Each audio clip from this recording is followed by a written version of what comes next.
지난주까지 15장을 이렇게 공부하면서 고린도 교회의 문제들에 대한 사도 바울의 권면을 살펴보았습니다. 이제 마지막으로 부활에 관한 말씀을 하셨죠.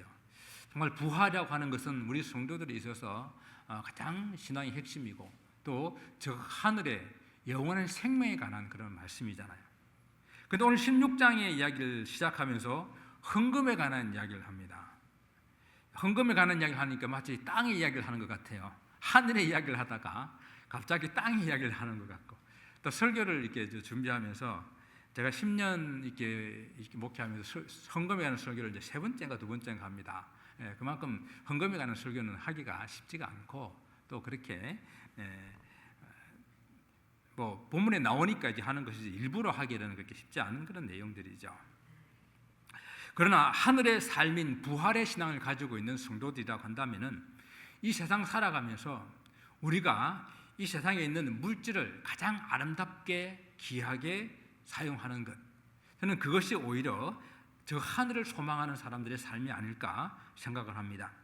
이 바울이 마지막 장의 헌금에 대해서 주는 이런 교훈은 바로 그런 의미에서 우리 이 땅을 살아가지만 저 하늘의 소망을 둔 성도들로서의 중요한 삶이라고 생각합니다.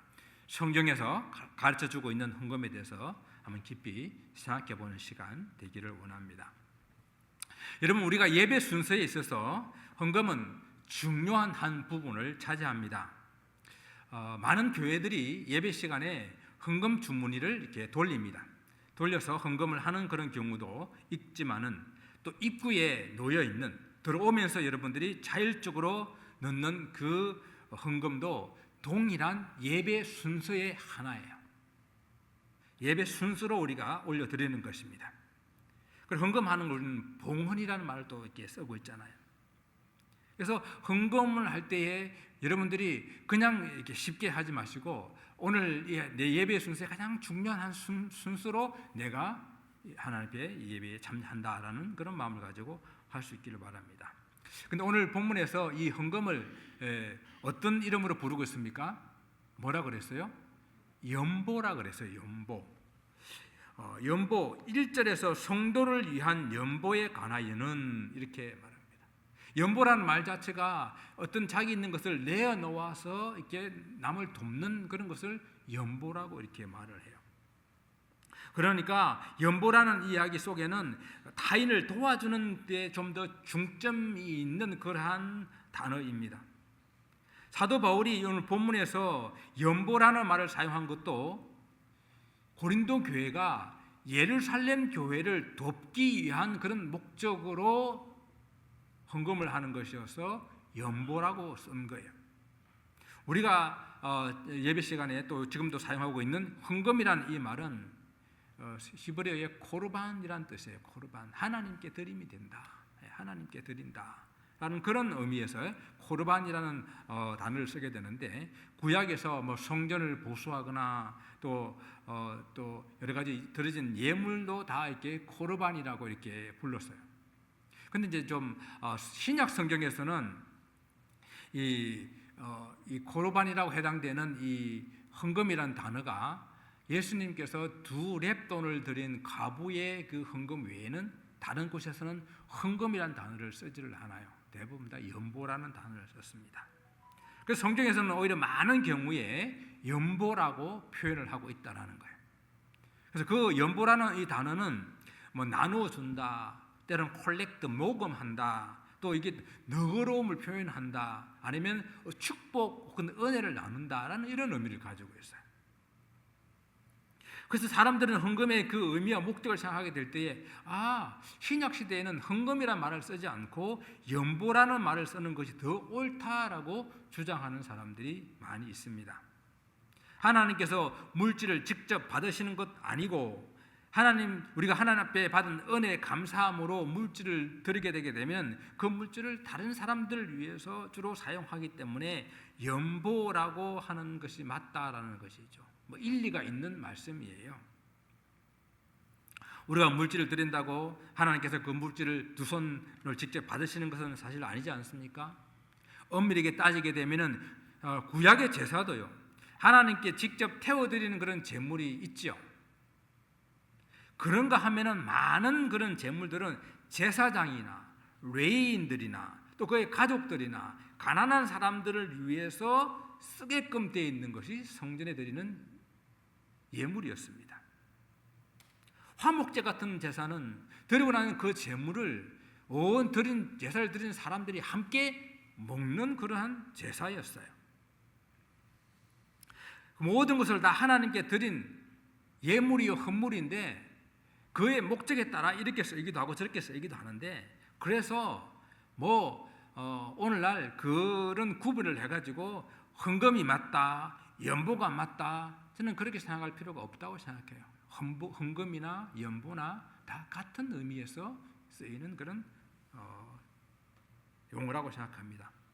무엇이 옳으냐, 어떤 단어를 써야 되느냐, 그것이 중요한 것이 아니라 더 중요한 것은 어떤 자세로 헌금을, 그 연보를 드리느냐에 있고요, 그 헌금을 어떤 목적과 용도에 맞게 사용하느냐에 있다라는 것입니다. 여러분 그렇게 생각하십니까? 네, 같이 동의하시는 줄을 믿습니다. 바울이 성도를 위하는 연보라고 이렇게 말을 했다고 하는 것은 당시 예루살렘 교회가 많은 어려운 가운데 있었어요. 예루살렘 교회가 예루살렘 지역에 큰 흉년이 들었습니다. 또 예루살렘 교회가 많은 박해 가운데 있었어요. 원래 초대교회 기독교인들이 가난한 사람들이거든요.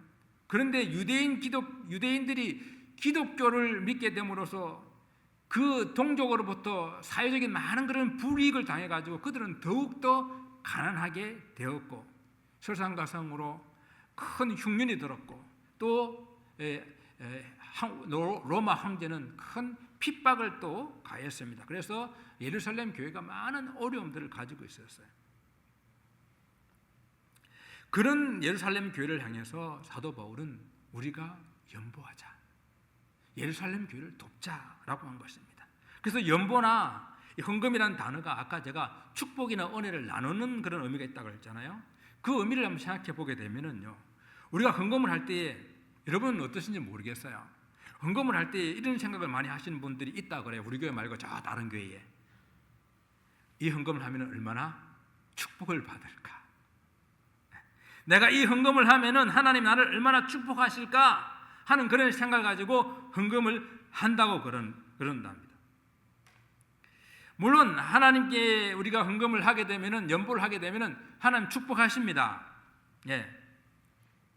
하지만 헌금이 축복이라는 뜻은 내가 헌금을 해서 하나님 나를 축복한다는 그런 의미가 아니라 내게 주신 그 축복을, 내게 주신 그 은혜를 나누는 의미가 더욱더 강하다는 거예요. 그래서 그것이 축복이에요. 내가 받은 은혜를 사람들에게 나눌 수 있는 것, 다른 사람과 공유할 수 있는 것, 그것 자체가 축복이라는 거예요. 그래서 헌금, 연보는 축복이라는 의미가 들어 있습니다. 하나님께 받은 축복을 나눈 것으로 생각해야지, 이 헌금을 바침으로 축복을 받을 것을 생각하지 말아야 할 것입니다. 그래서 우리는 헌금할 때에, 하나님께 어떤 봉사를 하게 될 때에 하나님에게서조차도 어떤 대가를 바라지 않는, 이미 받은 은혜를 감사하고 그 받은 복에 감사함으로 다른 사람을 축복하는 것, 그것이 우리의 헌금이고 연보고 봉사고 헌신이 되기를 바랍니다. 사실 예루살렘 교회는 모든 교회의 영적인 모체입니다. 예루살렘 교회는 소아시아 교회들, 마게도냐 교회들의 출발점이에요. 영적 어머니와 같은 그런 교회인데 그 지역에 흉년이 들어서 그 교회가 많은 어려움을 겪고 있으니까 다른 교회들은 다 영적인 도움을 받던 그런 교회 아닙니까? 그 교회들이 예루살렘 교회를 돕는 것은 어떻게 보면 당연해 보입니다. 예루살렘 교회로부터 영적인 축복을 나눠 받았다고 한다면 이 소아시아 교회, 마게도니아 교회들이 물질적인 그런 축복을 함께 나눠야 되는 것이죠. 그래서 바울은 이런 관점을 가지고 로마서에서 잘 표현을 했습니다. 이렇게 말해요. 저희는 그들에게 빚진 자니 만일 이방인들이 그들의 영적인 것을 나누어 가졌으면 육적인 것으로 그들을 섬기는 것이 마땅하다. 예루살렘 교회로부터 많은 교회들이 영적으로 빚을 졌자만 많은 예루살렘에 있는 그런 성도들, 그런 사역자들이, 또 그런 사도들이 전 세계로 흩어져서 복음을 전하는데 먼저 소아시아와 마게도냐 지역에 복음을 전했잖아요. 그래서 그들이 영적인 축복을 받았다고 한다면은 그들이 가지고 있는 물질적인 축복으로 예루살렘 교회를 함께 돕는 그것이 마땅하다라고 사도 바울이 설명을 하고 있습니다. 그것이 아니라도 예루살렘 교회가 영적인 모교회가 아니고 고린도 교회에게 어떤 도움을 준 교회가 아니라 할지라도 사실 우리가 교회론을 가지고 공부하게 될 때에 교회는 하나잖아요. 모든 이 땅에 있는 교회는 다 우리 하나님의 교회로 한 교회잖아요. 그런 한 지체가 어려움을 겪고 있다고 한다면은 그 지체를 위해서 돕고 함께 서로 이렇게 나누고 하는 것은 교회 간의 아름다운 그런 교제가 되게 됩니다. 그래서 저도 소원이 있다고 한다면 우리 교회가 좀 다른 교회를 도울 수 있는 그런 교회로 성장을 했으면 좋겠습니다. 좀 더 어려운 곳에 우리의 손을 펼 수 있는 그런 교회가 되었으면 좋겠습니다. 그 꿈이 함께 이루어지기를 원합니다. 정말 헌금이냐 연보냐 그 용어를 가지고 어떤 것이 옳으냐 논쟁하는 것보다도 어떤 자세로 어떤 자세의 어떤 마음을 가지고 드리느냐가 중요한데요. 바울은 그 연보를 하게 될 때에 이렇게 여러 가지 자세하게 설명을 합니다. 언제 드리는 것이 좋냐? 오늘 바울은 먼저 매주 첫날에 드리라고 해요. 매주 첫날. 매주 첫날이 어떤 날입니까? 유대인으로서는 안식 후 다음 날, 안식 첫날을 이렇게 유대인들은 안식일날 모였는데 그 안식일 다음 날이 첫날이라서 오늘날 우리를 말하게 되면은 주일인 거죠. 유대인은 안식일 다음입니다. 그래서 매주 이 첫날에 하는 것은 제가 안식일인데 안식일 다음 날, 그러니까 오늘날 우리 주일을 말하는 거예요. 원래 유대인들은 안식일을 지켰잖아요. 안식일은 지금의 토요일입니다. 금요일 저녁부터 토요일 저녁까지를 안식일이라고 그래요. 그들은 안식일날 예배를 드리게 되는데 초대 교회는 대부분 유대인으로, 예루살렘 교회는 대부분 유대인들로 구성되어 있기 때문에 이 유대인들이 처음에는 안식일날 예배를 드렸습니다. 그런데 갈수록 유대교와 기독교인들 간에 그 믿고 있는 하나님 점차 신앙적 갈등이 일어나게 되는 거예요. 그래서 예루살렘 교회는 안식일이 아닌 안식 후 첫날, 즉 오늘날 주일에 예배를 드리게 된 것입니다. 소아시아나 마게도냐 교회들은 당연히 시작부터 안식일날 예배를 드리는 것이 자연스러웠지만은 유대 교회는 그렇지는 않았죠. 주일에 예배를 드리는 것은 바로 예수 그리스도께서 참 안식 후 첫날 부활하신 그 부활을 기념하는 그런 주일이고, 그리고 그리스도 십자가와 부활의 핵심인 그런 교회가 그 부활을 기념하는 날 예배를 드리는 것이 어쩌면 당연하고, 그리고 또한 안식이란 참된 의미를 생각하게 될 때도 예수님이 십자가를 지시고 부활하심으로 말미암아 우리 인생들에게 참된 안식을 주신 거예요. 영원한 안식을 주신 거예요. 그 안식을 기념하는 날이 주일이 된 것입니다. 그래서 우리는 이 주일날 예배를 드립니다. 십자가와 부활로 주님께서는 참 안식을 완성하셨기 때문이죠. 그래서 매주 첫날인 주일에 헌금을 드리라라고 하는 이 말은 주일 예배에 모일 때에 헌금을 드리라라는 그런 말로 이해를 할 수가 있습니다. 그럼 헌금은 주일 예배의 중요한 그런 순서라고 그랬잖아요. 그러면 누가 헌금을 해야 됩니까? 오늘 매주 첫날에 각 사람이라고 기록하고 있죠. 각 사람. 이 각 사람은 누구나, 그리고 각각 헌금을 하라는 그런 뜻입니다. 주님의 교회에 속한 사람이라면은 예외 없이 모두 헌금을 하는 사람들이 되어야 된다는 이야기죠. 주로 부자와 가난한 사람의 경우를 가지고 설명을 드릴 수 있겠는데, 헌금에 있어서는 부자나 가난한 사람의 구별이 있을 수 없습니다. 왜 그런가 하면요, 헌금은 양이 아니거든요. 헌금은 많고 적음을 따지는 것이 아니라 각 사람의 수입에 따라서 하는 거예요. 수입에 따라서. 자신의 수익에 따라서 해라는 이 말은 형편에 맞게 해라는 그런 말도 되고요. 물론 11조 같은 경우는 우리가 많은 수익이 있으면은 그 수익에 따라 10의 1을 구분하니까 많을 수 있고, 적은 수입을 가졌다고 하면은 또 10의 1을 구분하니까 적을 수도 있습니다. 그 외의 모든 헌금들도요, 무리하여서 없는 물질을 억지로 빚을 내서 이렇게 해라는 말이 아니라 형편에 맞게 하라는 그런 말씀입니다. 헌금은 주신 은혜에 감사해 드리는 것인데요, 무리하여 더 어려운 형편이 되고 또 아니면은 그 헌금 때문에 부부가 서로 불화하는 그런 원인이 되었어야 되겠습니까? 그러므로 헌금이라고 하는 것은요, 수입에 맞게 하나님께 주시는 감동에 따라서 그렇게 하는 것이 참된 헌금이다, 연보다라고 바울이 권면하고 있는 것입니다. 그리고 2절 끝부분을 보게 되면은 그 헌금을 모아두어서 내가 갈 때에 연보하지 않게 하라라고 말했어요. 이 말은 사도 바울이 이렇게 고린도 교회에 헌금을 권면을 하고 난 다음에 사도 바울이 그 고린도 교회에 딱 왔을 때에 사람들이 막 여기저기서 모아가지고 하는 그런 헌금 나 받고 싶지 않다라는 거예요. 미리 준비하여서 매주 헌금을 한 것을 모아두었다가 그때 내가 갔을 때에 그때 주었으면 좋겠다라는 것입니다. 다른 말로 하게 되면 헌금은요, 미리 준비하여 드려야지 적극적으로 그렇게 내는 것이 아니라는 그런 의미입니다. 사도 바울이 예루살렘 교회를 돕기 위한 헌금을 권하기는 했지만요, 만약에 사도 바울이 도착했을 때에 헌금을 하게 되면은 어떤 사람들은 사도 바울의 눈치를 보지 않겠어요? 사도 바울 때문에 하는 사람들 있지 않겠습니까? 그런 헌금 아니라라는 것입니다. 비록 다른 교회를 돕자는 그런 연보이지만은 결국은 우리 헌금은 다 누구에게 드리는 겁니까? 하나님께 하는 거예요. 하나님께 드리는 겁니다. 주님의 이름으로 하는 겁니다. 비록 다른 교회 돕자는 연보지만 우리가 이 생각을 버려서는 안 돼요. 하나님께 하는 거고 주님의 이름으로 드리는 거예요. 그래서 이 부분에서 우리가 헌금을 드리는 자세를 각자 한번 깊이 생각해 볼 수 있기를 바랍니다.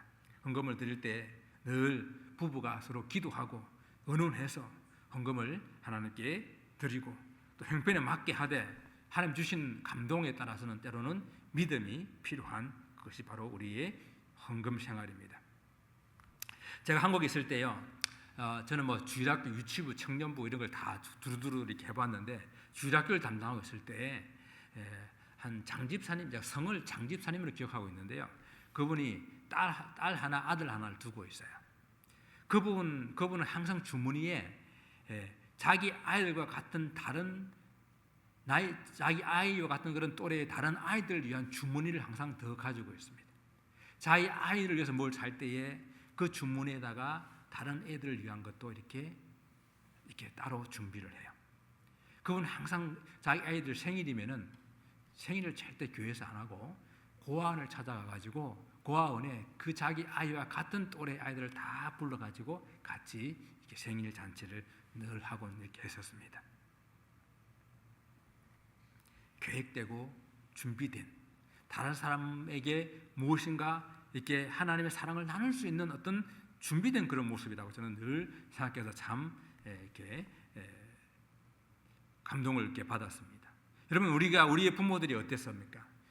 우리 부모들이 밥을 하게 될 때 항상 식구들의 밥을 하면서 쌀을 따로 이렇게 떼어놓고 이 쌀은 가난한 사람들이 하는 성미라고 이렇게 구분해서 했던 그런 우리 믿음의 부모들을 우리는 가지고 있지 않습니까? 그와 마찬가지로 우리가 이 사용하는 이런 물질에 대해서 내가 참 열심히 벌어서 수고한 이런 물질이지만 또 이것을 하나님 내 건강 주시고 기회 주시고 또 이런 분 주셔서 이런 것을 가지게 되었으니까 또 그렇지 못한 사람들, 연약한 사람들을 위해서 돕기 위한 그런 계획들, 마음이 항상 있어야 될 거라고 생각합니다.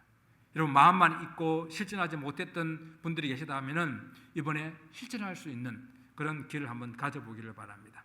그것을 교회를 통해서 하는 것도 좋고요, 어떤 구제 기관을 통해서 하는 것도 좋고요, 여러분 개인적으로 하는 것도 좋습니다. 우리는 이런 늘 구제하는 일에 또 연보하는 일에 이런저런 핑계를 많이 대는데 핑계 대지 마시고 한번 실천해 볼 수 있기를 바랍니다.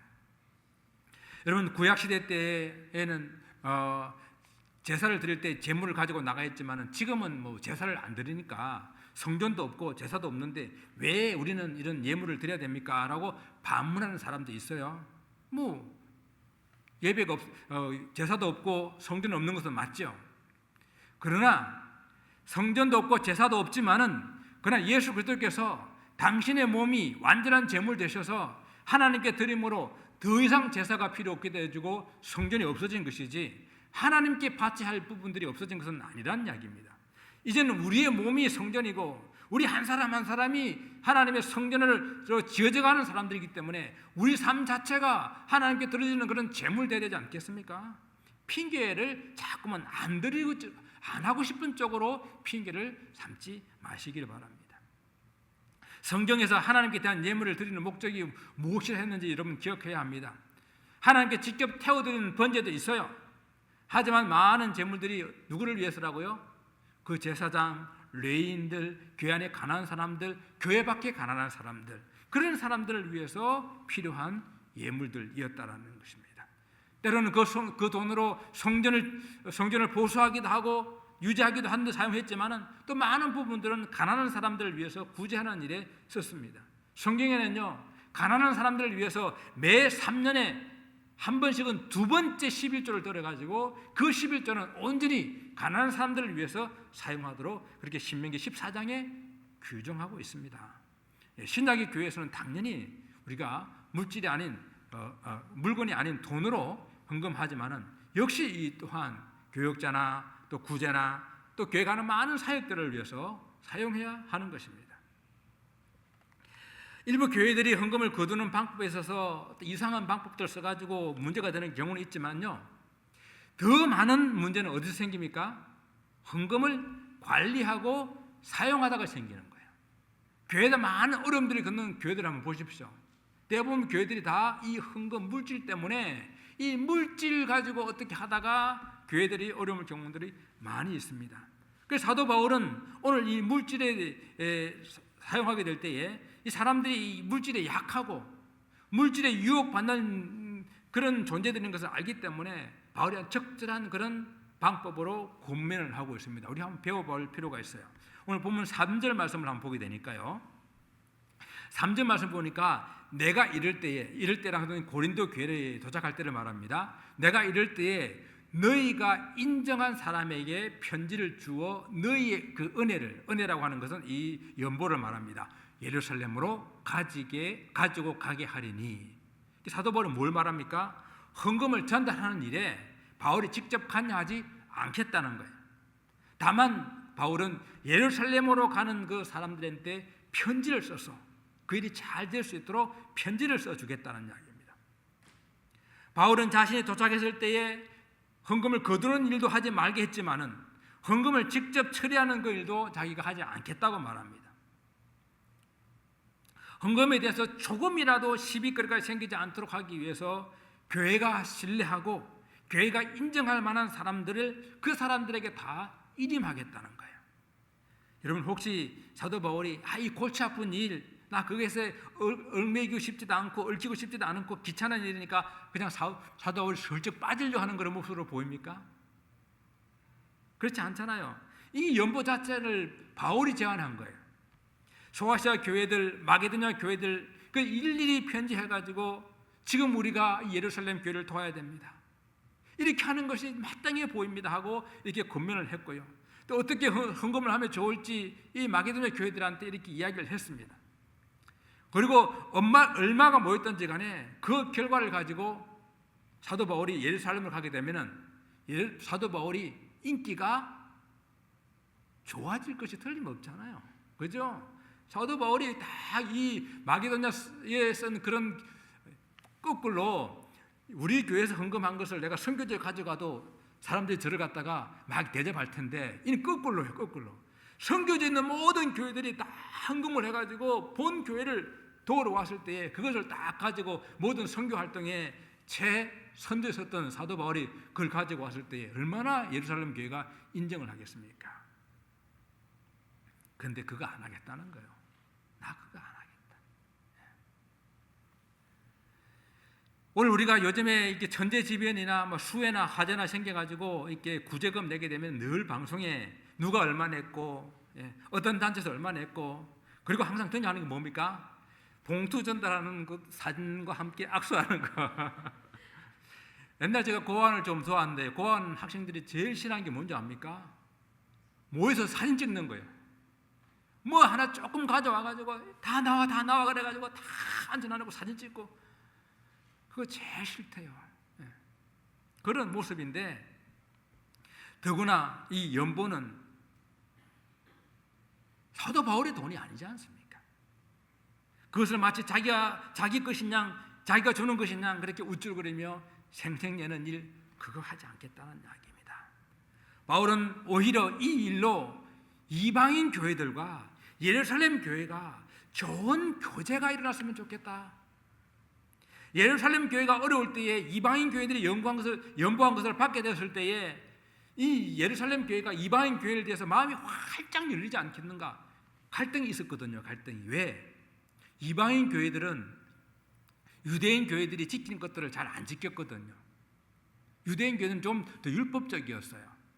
그래서 그걸 가지고 자꾸 너희들도 지켜야 된다고 말했는데, 그것 때문에 갈등이 있었단 말입니다. 그런데 이런 문제로 서로 교제하게 되게 되면 서로 마음이 열리고 서로를 이해하게 되고 좋은 그런 기회가 될 것입니다.